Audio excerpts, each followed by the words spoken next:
Olá a todos, nesse vídeo eu vou falar de um erro muito comum que a grande maioria dos alunos cometem quando estão aprendendo inglês. E para falar a verdade, eu também cometi esse erro e no meu ponto de vista é um erro gravíssimo. E o erro que eu estou falando é você ler as palavras em inglês como se fosse em português.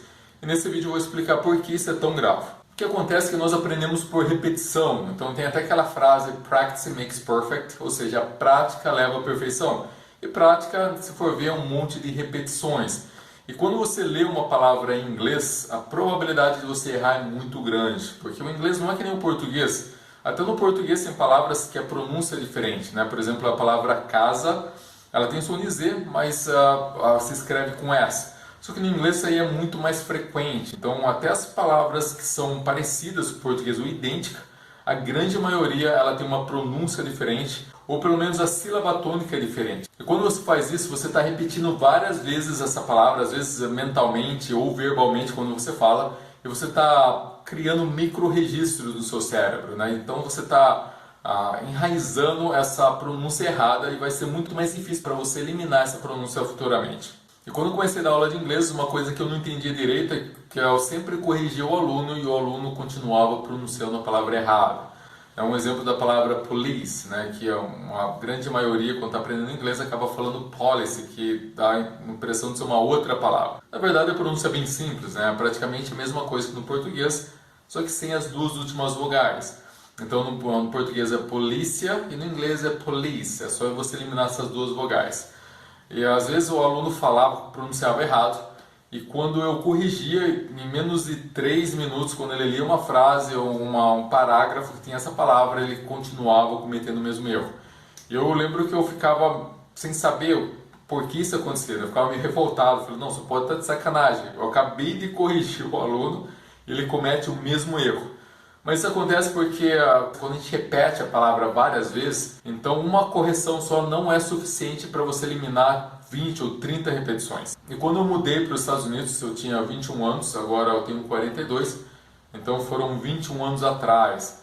Então naquela época eu não tinha computador, a internet não tem os recursos que ela tem hoje, imagina a internet 21 anos atrás. Então eu aprendia várias palavras, comecei a aprender várias palavras por conta.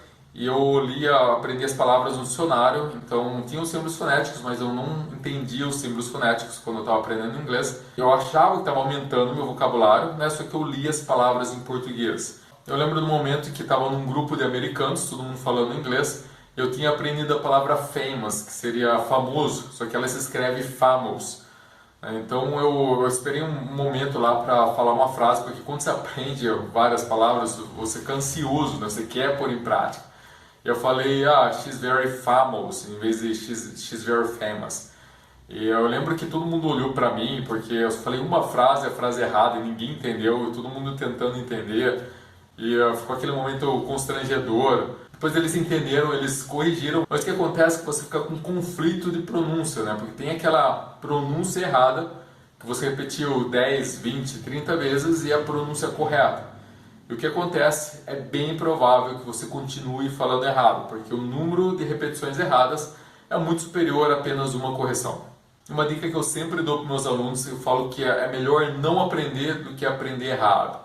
Porque quando você aprende errado, você vai ter dois trabalhos. Você vai ter que desaprender o errado, vai ter que aprender o correto. Você vai ficar com um conflito de pronúncias na cabeça. Quando você for falar, vai atrapalhar a sua fluência, porque você sempre vai dar aquelas pausas para saber qual que é a pronúncia correta, ou seja, seu cérebro vai travar várias vezes. Então, de agora em diante, I strongly recommend, ou seja, eu recomendo fortemente que você aprenda as palavras da maneira correta, logo no começo. Mas não se preocupe que no próximo vídeo eu vou dar uma dica de como você saber a pronúncia correta das palavras, como você guardar essa pronúncia, e se você tem pronúncias erradas, como você eliminar essa pronúncia e substituir com a correta. Mas para isso, lembre-se de dar um like no meu vídeo, se você gostou do meu vídeo. Se inscreva no meu canal, que dessa maneira você vai ser avisado dos próximos vídeos. Obrigado por ter assistido meu vídeo até o final e até o próximo vídeo.